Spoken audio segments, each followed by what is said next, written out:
Hey nerds, Farmer Jesse here. Welcome to Growers Daily, your daily dose of ecological farming insight. It is Monday, May 26th, 2025, and today we're going to talk about planting into cover crop residue, thirst waves, like heat waves, but thirsty, and what it was like to leave the city all those years ago and start farming. So let's do it.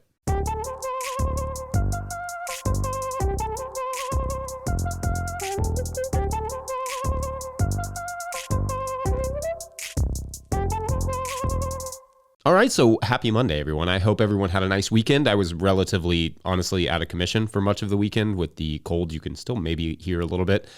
So most of it was spent resting and watching soccer and wishing I could do more physically, but resting is probably not the worst idea. I'm not really that good at being down. I really want to do work, but that's how it goes sometimes. But I feel mostly good now, ready to roll on into this week and get a bunch of beds prepped and planted. That's going to be the big task for today. I have a bunch of empty beds that need stuff in them. I need to get the irrigation situation squared away as well, because although it's going to be another nice week here, that niceness is not likely to last, and the lettuce is going to start needing a little bit of extra TLC soon. Moisture-wise, the garden has had more than enough of that, but it's the cooling down of the garden that will need to be taken care of in short order, and by that I just mean like the ability to mist it. But also, I'm not going to lie, besides the unbelievable amounts of rain we've had, the temperatures have been quite friendly this May. So all in all, spring has been, spring. So that's good. Summer, we'll see what you do. Okay, so one thing I wanted to talk about this week, continuing a bit on our theme of cover crops, is how and what to plant into a thick cover crop mulch, plus general things to keep in mind about it. First, I want to emphasize that unless you know you have all the weeds under control where the cover crop was grown, the chances of the dead residue being an adequate enough mulch are actually somewhat low, especially in warmer climates where the warmer soil will germinate weeds at a slightly lower level and the mulch will decompose more rapidly. For a quick round of determinate tomatoes, that may work. For a long season indeterminate tomato or pumpkins, or basically anything over like 65 or 70 days to maturity, those weeds could become a major headache poking through the mulch. To me, the mulch is just a part of the cover crop. The soil health, i.e. what's happening below ground, well, that's the point of the cover crop, more so than the mulch layer. You may just want a supplemental mulch like straw or hay just to lightly top it off. Also, the soil will be cooler beneath the cover crop, so some crops may be slower into production after transplanting or sowing. I remember when I was first learning to plant into cover crops during my apprenticeship that we transplanted tomatoes into a really nice rye vetch cover crop, and the transplants themselves suffered heavily when they went into the cold soil. They ultimately rebounded, but it was an iffy situation there for a minute. Now, if I'm transplanting tomatoes into a cover crop, I usually tarp the cover crop to warm it, but I'll also dig the holes sometimes a full day ahead of time on warm days, so at least that immediate planting hole it won't shock the tomato plant. Also, it will take a bit of time for the nutrients that the cover crops gathered when they were growing with their roots to become available to the next crop. In the case of something like rye, winter wheat, or whatever, those nutrients will still largely be locked up for a little while, so a little compost at the transplanting area will help kick that crop off the right way. Speaking of, what about transplanting versus direct seeding? While technically there are crops that you can directly seed into mulches, like say corn or beans, it's not going to be easy to drill them in once the cover crop is already down unless you have a special tool for that. My friend Susanna Lane of Salamander Springs often broadcasts her beans into the cover crop before she terminates it, like throws it into the standing cover crop, which she then terminates with a large oak pallet like the hardcore human that she is. You could also pull the cover crop aside, put a little compost down as a mulch, and then sow squash or whatever it is that you're wanting to sow into that compost, as long as you can keep the compost itself moist, because compost does have a tendency to dry out. Otherwise, though, without a proper seed drill, directly seeding on a small scale into a cover crop is generally not going to be the way within, cover crop mulches. Most people are transplanting when planting into a cover crop mulch. We usually just pull the cover crop aside, dig a hole, and plant a tomato or a pepper or whatever it is we plan to plant. Sometimes we will plant winter squash if it's a good stand and we feel good about the weed suppression. What some folks do is terminate the cover crop and then cover that cover crop with compost and then plant into that, which is fine. Kind of like an in situ sort of lasagna gardening, which is cool if you have the compost. With a winter kill cover crop, you're just kind of raking off that residue if you want. You can leave it there, but it's going to be in the way if you have to cultivate it all. But you usually rake off the residue, and then all you need to do is go ahead and plant, because usually the tilth is really nice after that. But when you have several inches of, say, like rye mulch in the way, it's a different story for sure. So let me know your thoughts or experiences or questions on planting into cover crops. Any techniques I missed, any successes or failures that you would like to share, let me know. And we'll talk about those maybe on Friday for Feedback Friday, conveniently. Otherwise, it's break time. And when we come back, thirst is literally sweeping the nation. Literally. BRB.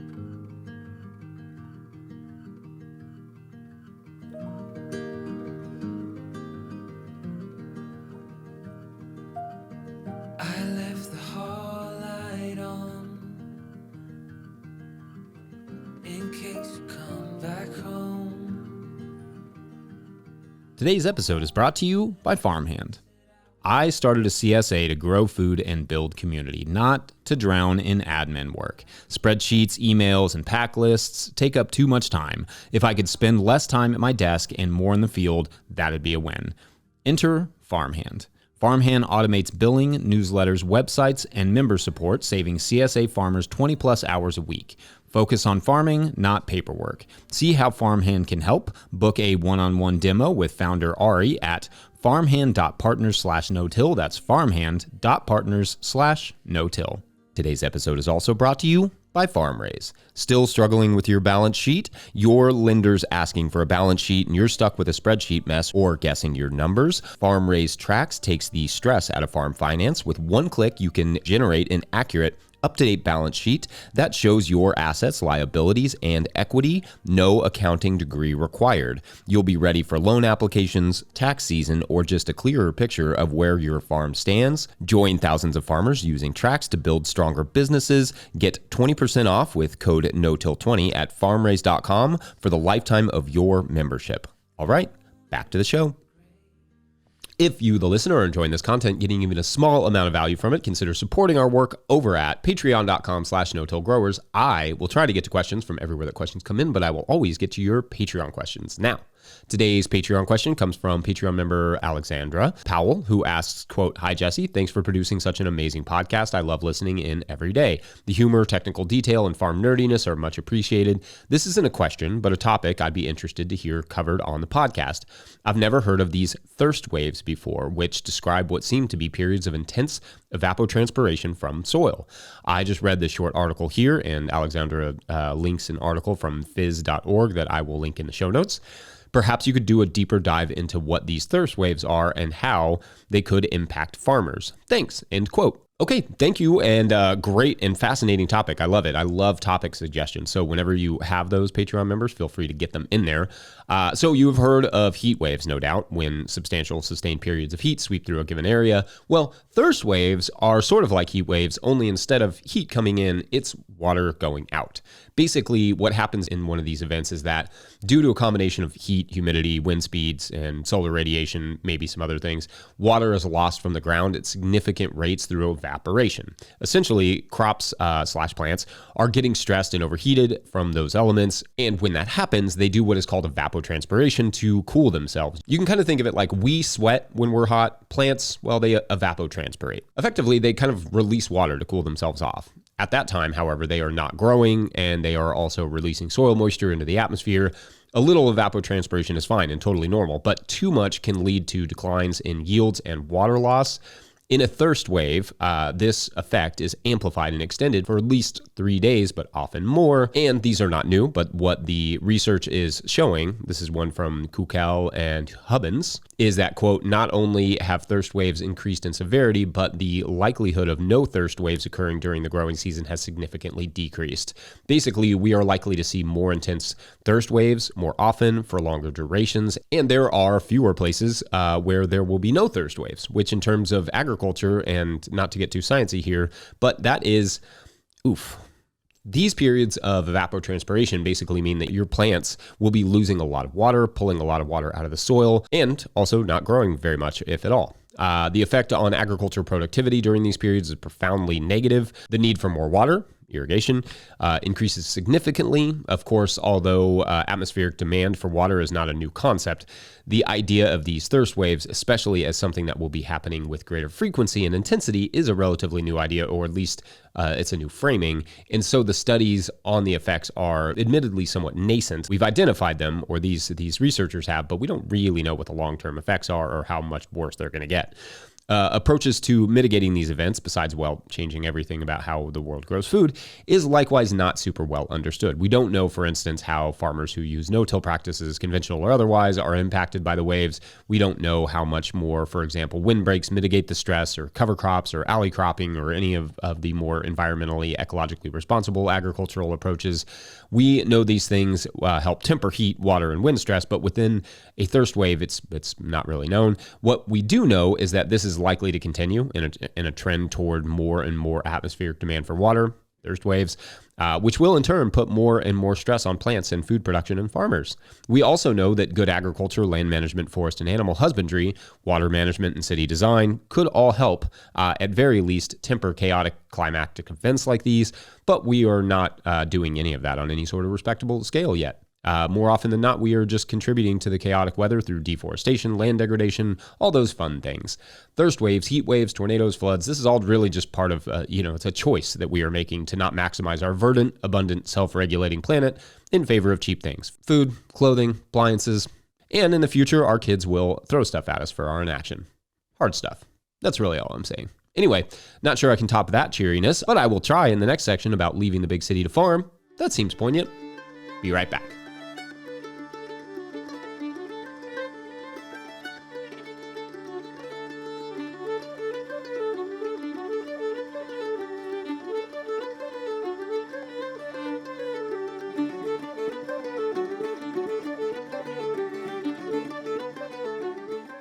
Today's episode of Growers Daily is brought to you by Ring of Fire. What if you could turn your brush problem into black gold? The Ring of Fire Biochar Kiln is your spring tool for soil transformation, converting woody debris into high-quality biochar in just hours. Biochar will kickstart your compost, retain water and nutrients in your soil, and provide habitat for beneficial microbes. Now $19.95 with flat rate shipping. Their spring sale runs through June. Don't wait to boost your soil and optimize your inputs. Visit ringoffire.earth/growers now to learn more. Also, for more information on biochar, check out the No Till Market Garden podcast interview with Kelpie Wilson, inventor of the Ring of Fire kiln, that we will link in the show notes. Today's episode is also brought to you by Precip. Precip is billed as the easiest way to keep track of rainfall, and that is true, but it is a lot more than that. Sure, you can open the app and immediately see accurate rainfall totals, but you can also save locations to see historical rainfall totals, wind speeds, and all sorts of other nerdy details. Their radar-based technology means you can ditch the rain gauge. I usually have to do that anyway because the kids find a way to smash it with a baseball bat. You can ditch the rain gauge and start tracking rain and other growing conditions all on your phone. Click the link in the show notes to find out more. All right, back to the show. So I realized the other day that I tell a lot of stories at the end of the show, but I don't tell that many actual stories, like nonfiction, as it were. So let me take you back. In early 2010, I've arrived for my first day of farming, whatever that might mean, at my apprenticeship in Bug Tussle, Kentucky. I really wanted this opportunity. Like, I worked really hard to be chosen as an apprentice for this job. This was a biodynamic farm in my home state, and after 4 years of living in New York City, I was pretty much done and really just needed to leave. I felt depressed almost always. I was sick all too often. I wanted to better understand where my food came from and have more control over it. I just did not feel good, and I frankly needed a change. So I applied for an internship and managed to land it, even having zero farming or gardening experience, save for growing an unnecessary amount of hot peppers with my mom one year when I was probably like 12. And to be frank, after that first week, I was convinced I'd made a huge mistake, like a big one.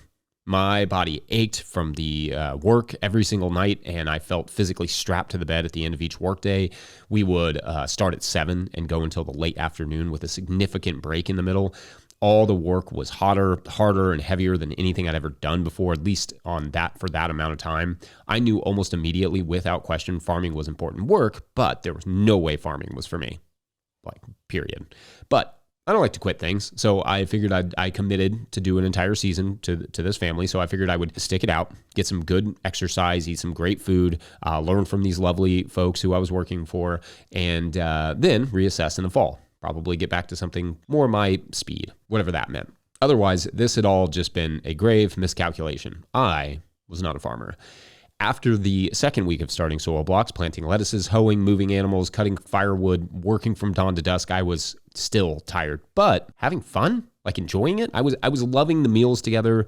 Another intern had showed up, so I at least had some company. I really started to love the animals too, the baby chicks, then soon the baby turkeys. I loved the pigs. I loved the sheep and the cattle. I started to become fascinated by the dung beetles and the wasps who lived in my room, but for whatever reason would leave me alone. I was fascinated by the black snakes, the wolf spiders, the ladybugs, but always, always, always, I was obsessed with the food. I have this vivid memory of one of the more tired days I had out there. I think we were planting strawberries, and the 6-year-old of the family, Ira, he came up to me, came running up with like a raw purple spear of asparagus that he just snagged out of the garden. And I ate it, and I remember it feeling like medicine. Not in the traditional sense, like of course you are what you eat and food is medicine and all that good stuff, but it felt like medicine in almost like the spiritual sense. Here I was completely exhausted, disappointed in myself for having put myself in this situation to spend the next 6 months nearly beaten to death, only to be holding the reason for all of it, food. Good food, not good food, great food. The best food I'd literally ever eaten in my life in every single form. The best tomatoes, the best cucumbers, the best watermelon, the best asparagus. The adjustment was brutal for sure, like physically. In New York, I was a runner, but I did not do any amount of real physical labor. I was not strong and I was decidedly not hardy. But I look back at those first weeks and that first year and how my attitude shifted as my body acclimated to a feeling of, well, this is impossible, to a feeling of, I cannot imagine ever not growing food. I was not a resilient person when I arrived, but I found a lot of joy in that first year of farming, my hardening off period, as it were. Hard as it was, I wouldn't take it back for the world. We as a society are enamored with making everything more convenient and easier, and I think it's easy to forget the rewards of difficult work. And few jobs exemplify this quite like farming, where at the end of the hard day is also the best tomato sandwich you've ever eaten. So I guess I'm curious, what was your first week or weeks of farming like? Did you have an, oh boy, I think I goofed moment like I did? Let me know. I'd love to hear it. Otherwise, I think we're going to call it a Monday. Don't forget, No-Till Growers is now officially a nonprofit, 501c3, so donations are tax deductible and greatly appreciated. You could learn more about how to do that in the let's say the show notes. That seems like a good place. Please make sure to like and subscribe and or follow wherever you're getting this podcast. That's always an easy way to help us out. Enormous thank you to all of our show sponsors. And if you'd ever like to sponsor this show, you can reach out to Farmer Michelle at no-tillgrowers.com. Huge shouts to Willie Breeding for the theme music, Mike Hilbert for the production help and editing, and the team at No-Till Growers. Also, shouts to Epidemic Sound for the background music that you can hear. Pick up a copy of the Living Soil Handbook of the Seed Farmer at no-tillgrowers.com to support our work. Big thank you to everyone over at patreon.com/no-tillgrowers, where at a certain level, or if you just bump up from one level to another, or you sign up in the month of May, soon to be June, can you believe it? You get a shout out in the show. So big shout outs today to Caroline Scully and Phil Lang. Great novelistic names here. Well done, you all.